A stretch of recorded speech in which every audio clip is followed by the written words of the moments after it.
Hello everyone दोस्तों, आज के इस वीडियो में हम 1 सितंबर से 15 सितंबर तक के महत्वपूर्ण करंट अफेयर्स के बारे में चर्चा करेंगे, जो कि सभी प्रतियोगी परीक्षाओं के लिए अत्यंत महत्वपूर्ण होने वाले हैं। चाहे वह स्टेट एग्जाम हो, चाहे एसएससी हो, चाहे रेलवे, बैंक या फिर किसी भी राज्य का पुलिस का एग्जाम हो, उसके लिए यह वीडियो अत्यंत महत्वपूर्ण होगा।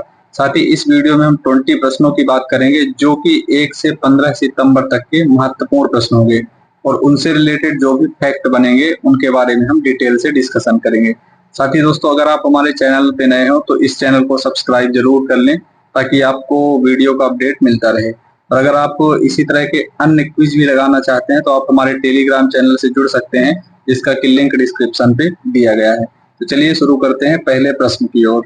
तो आज का हमारा पहला प्रश्न है, हाल ही में गुजरात के कच्छ तट पर बने चक्रवात का नाम क्या है? तो दोस्तों, गुजरात के जो कच्छ तट पर एक चक्रवात बना है उसका नाम चक्रवात आसना है, जिसका कि नाम पाकिस्तान ने रखा हुआ है। अगर हम इसके इम्पोर्टेंट फैक्ट की बात करें तो आसना, जो कि अर्थ है कि जिसे स्वीकार किया जाना चाहिए या जिसकी प्रशंसा की जानी चाहिए, ये आसना शब्द का अर्थ है, जिसका कि नामकरण पाकिस्तान के द्वारा किया गया है। और यह चक्रवात 1976 के बाद अरब सागर पर आने वाला पहला तूफानी चक्रवात है। दोस्तों, 1891 से 2023 के बीच अरब सागर में केवल 3 तूफानी चक्रवात आए हुए हैं। पहला 1944 में, दूसरा 1964 में और तीसरा 1976 में। इसके बाद यह अभी आया हुआ है 1976 के बाद। उसके पहले तक कोई भी तूफानी चक्रवात नहीं आया हुआ है। बात करें दोस्तों अगर भारत में मौसम विभाग के बारे में, जो कि इसका अलर्ट, कोई भी चक्रवात या साइक्लोन आता है उसके बारे में अलर्ट जारी करता है, तो भारत का मौसम विज्ञान विभाग जारी करता है, जिसकी स्थापना 1875 में की गई थी और यह पृथ्वी विज्ञान मंत्रालय के अधीन कार्य करता है। यह मौसम विज्ञान और संबंध विषयों से संबंधित सभी मामलों की जानकारी लोगों को पहुंचाता है, ताकि व्यक्ति अलर्ट हो सके। दोस्तों, आप चूंकि साइक्लोन की बात कर रहे हैं, तो साइक्लोन का नामकरण कैसे किया जाता है? तो जो साइक्लोन का नामकरण किया जाता है वो विश्व मौसम विज्ञान संगठन की एक अंतरराष्ट्रीय समिति के द्वारा किया जाता है। और हाल ही में जो हिंद महासागर के साइड यानी अरब सागर पे चक्रवात बना है, उसका नामकरण पाकिस्तान ने किया है। और ये नामकरण प्रत्येक जो भी साइक्लोन आएगा, जैसे अभी जो साइक्लोन आया है उसका नाम आसना रखा गया है, अब इसके बाद जो भी साइक्लोन आएगा उसका नामकरण जो रखेगा वो श्रीलंका रखेगा। तो इस तरह से अगला हर देश जो है सीक्वेंस वाइज में नामकरण करता है और उसका नामकरण उस देश के क्षेत्रीय विशेष मौसम विज्ञान केंद्र के द्वारा किया जाता है। हमारा अगला प्रश्न है, हाल ही में किस राज्य या केंद्र शासित प्रदेश ने सरकारी स्कूलों में संगीत और नृत्य शिक्षा को बढ़ावा देने के लिए ईसाई कुंडिल योजना की शुरुआत की है? तो दोस्तों, हाल ही में केंद्र शासित प्रदेश पुडुचेरी ने ईसाई कुंडिल योजना की शुरुआत की है और इसका प्रमुख उद्देश्य है कि स्कूलों में संगीत और नृत्य शिक्षा को बढ़ावा देना है। साथ ही इसका समर्थन कौन कर रहा है? तो भारतीय विश्वविद्यालय जो है इस पहल का समर्थन कर रहा है। वहीं अगर बात करें तो चिन्नाथा सरकारी उच्चतर माध्यमिक विद्यालय में एक संगीत झोपड़ी की भी स्थापना की गई है। किस लिए की गई है? ताकि इस ईसाई कुंडिल योजना का प्रॉपर तरीके से समर्थन किया जा सके। दोस्तों, ये प्रयास पुडुचेरी के द्वारा जो ये प्रयास किया गया है वह कला और संस्कृति के माध्यम से छात्रों को शिक्षा के साथ साथ अन्य क्षेत्रों में भी सर्वांगीण विकास के लिए या उस सर्वांगीण विकास की प्रतिबद्धता को दिखाता है।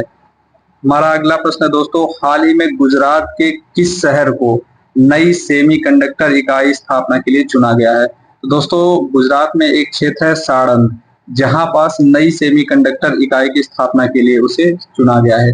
दोस्तों, अगर हम सेमीकंडक्टर की बात करें तो सेमीकंडक्टर एक तरह से हमारे किसी भी ये जो इलेक्ट्रॉनिक इक्विपमेंट होते हैं उनमें लगे हुए होते हैं। और हाल ही में गुजरात के साणंद में एक नई सेमीकंडक्टर इकाई, जिसे कि कायंस सेमीकॉन प्राइवेट लिमिटेड के नाम से जाना जाएगा, इसे इंडिया सेमीकंडक्टर मिशन के तहत लॉन्च किया गया है। यह 5वीं सेमीकंडक्टर इकाई होगी, जिसका प्रमुख उद्देश्य मजबूत सेमीकंडक्टर और डिस्प्ले इकोसिस्टम का निर्माण करना है। दोस्तों, अगर बात करें इंडिया में जो इंडिया सेमीकंडक्टर मिशन है, यानी ISM। इसका जो स्थापना की गई थी वह 2021 में की गई थी और इसके लिए जो नोडल एजेंसी है वह इलेक्ट्रॉनिक्स और IT मंत्रालय, यानी जिसे शॉर्ट फॉर्म में MEITY कहा जाता है, उसके अंतर्गत यह कार्य करता है। हमारा अगला प्रश्न है, हाल ही में खबरों में रही ग्रोम E1 मिसाइल किस देश के द्वारा विकसित की गई है? तो दोस्तों ग्रोम E जो मिसाइल है इसका विकास रूस के द्वारा किया गया है। दोस्तों यूक्रेन के खार्किव पर हमला करने के लिए रूस ने ग्रोम E1 हाइब्रिड मिसाइल का इस्तेमाल किया है। दोस्तों इसे रूस के द्वारा विकसित किया गया है और पहली बार 2018 में इसे पेश किया गया था। अब इस बम की जो ग्रोम E1 मिसाइल है उसकी विशेषता ये है कि यह हवाई बम और मिसाइल दोनों का ही कार्य करती है और इसकी मैक्सिमम स्पीड 120 किलोमीटर तक है। तो स्पीड तो अपने को नहीं याद रखना, बट ये याद रखना है कि ग्रोम ई जो है वह किस देश के द्वारा विकसित किया गया है, तो रूस के द्वारा विकसित किया गया है। और किस लिए? कि वह यूक्रेन पर हमला करने के लिए उसने इस चीज का इस्तेमाल किया है। हमारा अगला प्रश्न है दोस्तों, हाल ही में किस मंत्रालय ने नई दिल्ली में एग्री श्योर फंड और कृषि निवेश पोर्टल को लॉन्च किया है? तो दोस्तों इसका जो एग्री श्योर फंड और कृषि निवेश पोर्टल है इसका लॉन्च कृषि और किसान कल्याण मंत्रालय के द्वारा किया गया है, जिसके की जो मुख्य मंत्री हैं वह शिवराज सिंह चौहान है। दोस्तों अगर बात करें तो केंद्रीय कृषि और किसान कल्याण मंत्रालय के अंदर जो एग्री श्योर फंड और कृषि निवेश पोर्टल को लॉन्च किया गया है, इसका प्रमुख उद्देश्य है कि किसान लोग जो है उन्हें सपोर्ट मिल सके। कृषि निवेश पोर्टल के अंतर्गत किसानों को रजिस्टर्ड किया जाएगा और उनकी फसलों के लिए अच्छी से अच्छी स्कीम लाया जाएगा। साथ ही साथ दोस्तों जो भी क्षेत्र शीर्ष प्रदर्शन करने वाले हैं उन्हें उत्कृष्टता पुरस्कार भी प्रदान किए जाने की बात की गई है। वही दोस्तों अगर इस मंथ के अन्य पोर्टलों की बात की जाए जो कि लॉन्च किए गए हैं, तो एक पोर्टल है SHE बॉक्स, जिसे महिला एवं बाल विकास मंत्रालय के द्वारा लॉन्च किया गया है। प्रोजेक्ट नमन को भारतीय सेना के द्वारा शुरू किया गया था। रिसेट यानी सेवानिवृत्त खिलाड़ी सशक्तिकरण प्रशिक्षण को युवा मामले और खेल मंत्रालय के द्वारा शुरू किया गया था। साथ ही एसोचैम जो कार्बन सम्मेलन है उसका उद्घाटन पर्यावरण वन और जलवायु परिवर्तन मंत्रालय के द्वारा किया गया है। हमारा अगला प्रश्न है दोस्तों, हाल ही में उत्तर प्रदेश के मुख्यमंत्री ने किस शहर में 3 दिवसीय सशस्त्र सेना महोत्सव का उद्घाटन किया गया है? तो दोस्तों हाल ही में लखनऊ में, उत्तर प्रदेश के लखनऊ में जो वहाँ के मुख्यमंत्री हैं माननीय योगी आदित्यनाथ जी, उन्होंने 3 दिवसीय सशस्त्र सेना महोत्सव का आयोजन किया है। दोस्तों अगर बात करें इस उत्सव के बारे में, तो इसका मेन उद्देश्य है कि विश्व स्तर पर जो भारतीय सशस्त्र बल है उसकी काफी ज्यादा प्रशंसा है और भारत के जो भी दुश्मन पड़ोसी राज्य हैं वो भी ये मानते हैं कि भारत सशस्त्र रूप से काफी ज्यादा मजबूत है। इस महोत्सव में 8,000 से अधिक लोगों ने भाग लिया था और साथ ही साथ वहां पास प्रदर्शनी के रूप में टैंक, हेलीकॉप्टर और तोपों और बाकी भी जो सशस्त्र सेना यानी हमारी भारतीय सेना से रिलेटेड जो भी चीजें हैं उन्हें दिखाया गया है, ताकि लोग अवेयर हो सके कि हमारे भारत देश में सेना के पास कौन कौन से आधुनिक हथियार और कौन कौन से आधुनिक तकनीकें अवेलेबल हैं। हमारा अगला प्रश्न है दोस्तों, हाल ही में समाचारों में रही नबिके नक्शे योजना किस राज्य के द्वारा शुरू की गई है? तो दोस्तों यह कर्नाटक के द्वारा शुरू की गई है। इसका मुख्य उद्देश्य है कि बिल्डिंग का जो अप्रूवल है उसको सरल बनाना, यानी जो भी बड़े बड़े महानगर हैं और जो भी बड़ी बड़ी सिटीज हैं वहां पास बिल्डिंग बनाने के लिए बिल्डिंग के नक्शे का एक अप्रूवल चाहिए होता है, जो कि काफी कॉम्प्लेक्स चीज होती है। तो उसी चीज को सरल बनाने के लिए जो कर्नाटक गवर्नमेंट और बेंगलुरु अथॉरिटीज हैं उन्होंने मिलकर के नंबिके नक्शे योजना को शुरू किया है। दोस्तों अगर बात करें इसमें तो 4,000 वर्ग फीट तक के संपत्तियों के लिए यह बनाया गया है कि सरल बनाया जाना है। किसी के घर का अगर एरिया 4,000 वर्ग फीट है तो उसे आसानी से जो बिल्डिंग अप्रूवल है वो मिल जाएगा। यह बेंगलोर विकास प्राधिकरण और कर्नाटक हाउसिंग बोर्ड के द्वारा एक संयुक्त वेंचर है जो कि शुरू किया गया है दोस्तों। और ऐसा करने से जो भी मकान मालिक होंगे यानी जो भी ओनर होगा उसे छोटे घर बनाने के लिए काफी आसानी से परमिशन मिल जाएगी। हमारा अगला प्रश्न है दोस्तों, हाल ही में किस राज्य सरकार ने वृंदावन ग्राम योजना और गीता भवन परियोजना की शुरुआत की है? तो दोस्तों हाल ही में हमारे देश के जो एक राज्य है मध्य प्रदेश, वहां पास वृंदावन ग्राम योजना और गीता भवन परियोजना की शुरुआत की गई है। दोस्तों जो वृंदावन ग्राम योजना है, इसका प्रमुख उद्देश्य है कि गौ संरक्षण करना और ग्रामीण विकास पर ध्यान देना।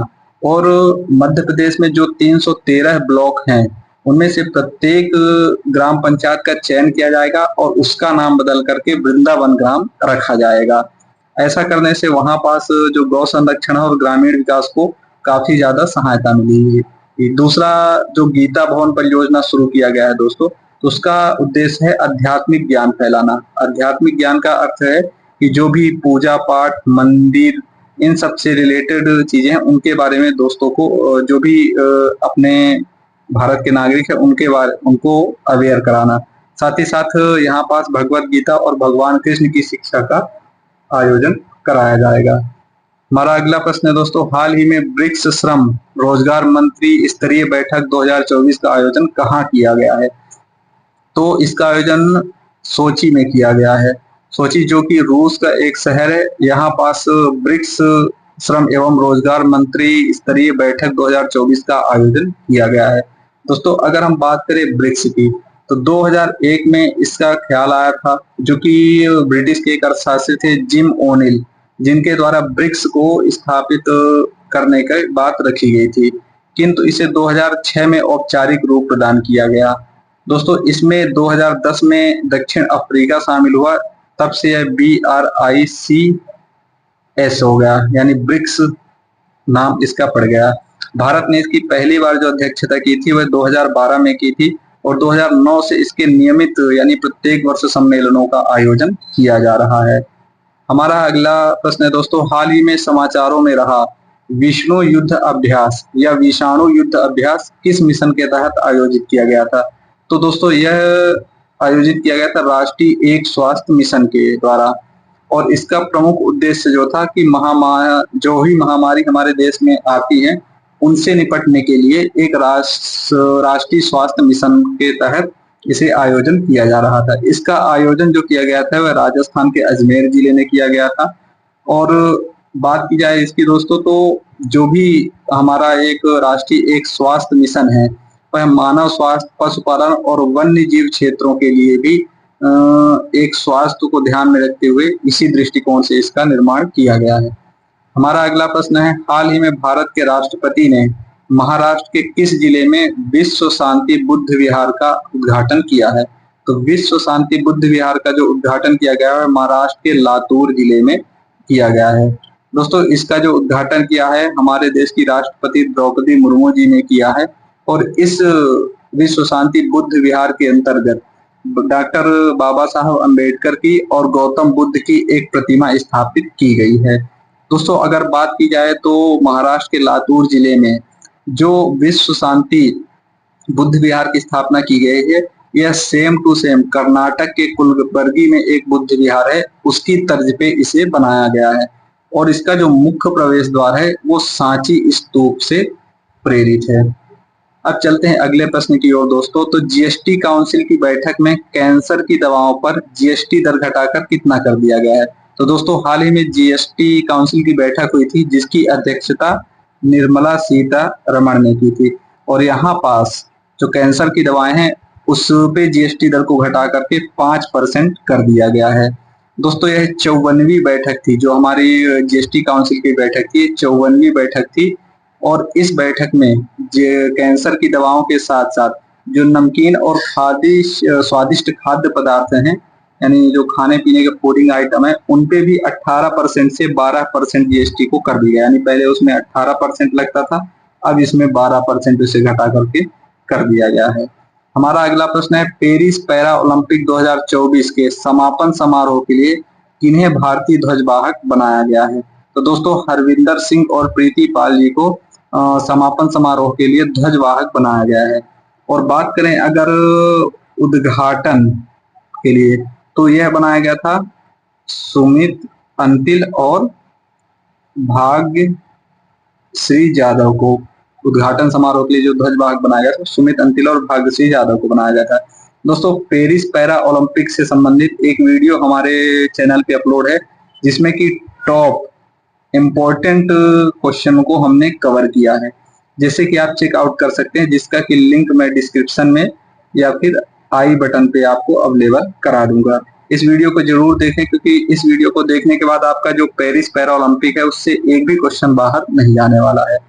तो दोस्तों पेरिस पैरा ओलंपिक की अगर बात करें तो सबसे टॉप टीम जो रही है वो चाइना रही है, जिसने चाहे गोल्ड मेडल हो, चाहे सिल्वर हो, चाहे ब्रॉन्ज हो, सभी में सबसे ज्यादा मेडल इसने जीते हैं और टोटल 220 मेडल जीते हैं।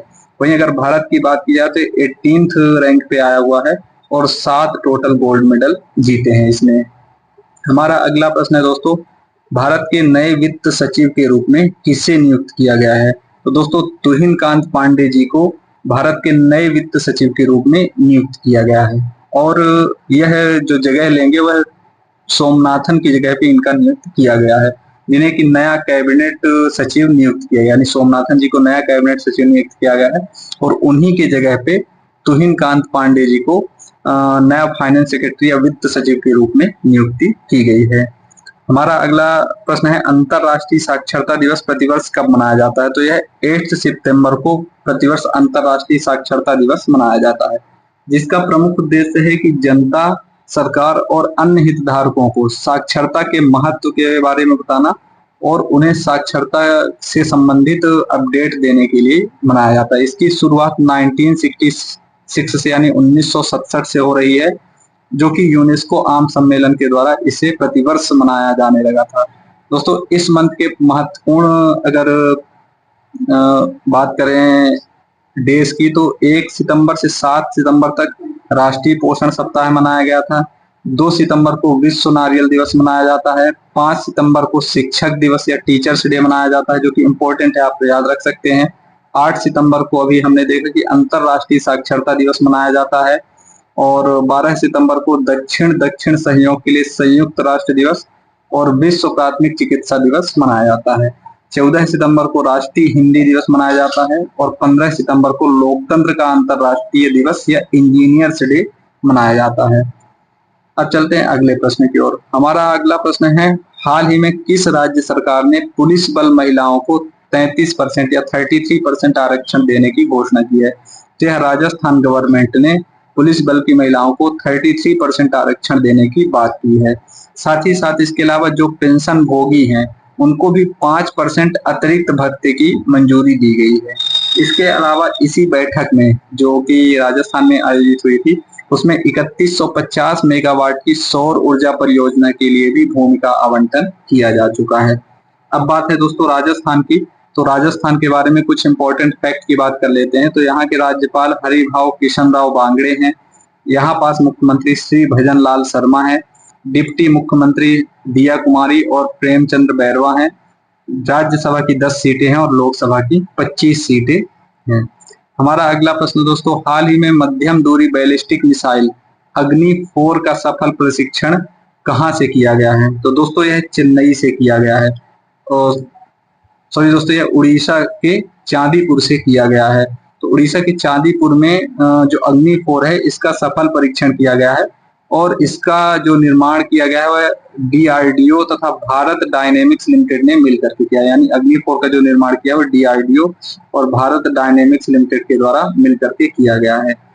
अब जो अग्नि मिसाइलें बनाई जा रही हैं वो डॉक्टर एपीजे अब्दुल कलाम की अगुवाई में बनाई जा रही हैं, जिसके लिए उन्होंने एक एकीकृत निर्देशित मिसाइल विकास कार्यक्रम आईजीडीएमपी की स्थापना की थी, जिसकी स्थापना 1983 में की गई थी।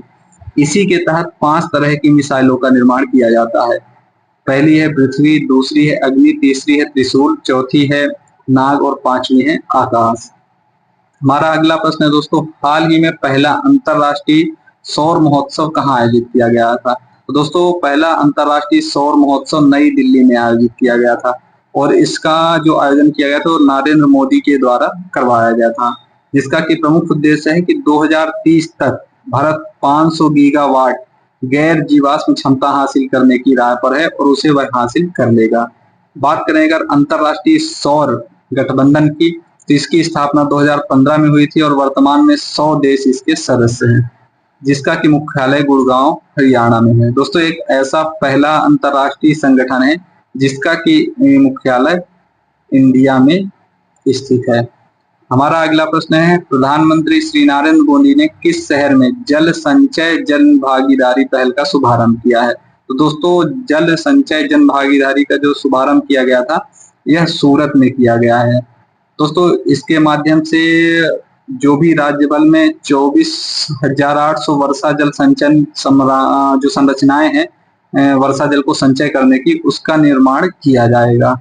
हमारा अगला प्रश्न है, इंग्लिश चैनल को अकेले तैरकर पार करने वाले सबसे उम्रदराज भारतीय कौन है? तो यह सिद्धार्थ अग्रवाल हैं, जिन्होंने हाल ही में इस इंग्लिश चैनल को पार किया है, जो कि यूके, इंग्लैंड और फ्रांस के बीच एक वाटर संधि है या जल संधि कह सकते हो, उसको पार करके पार किया है।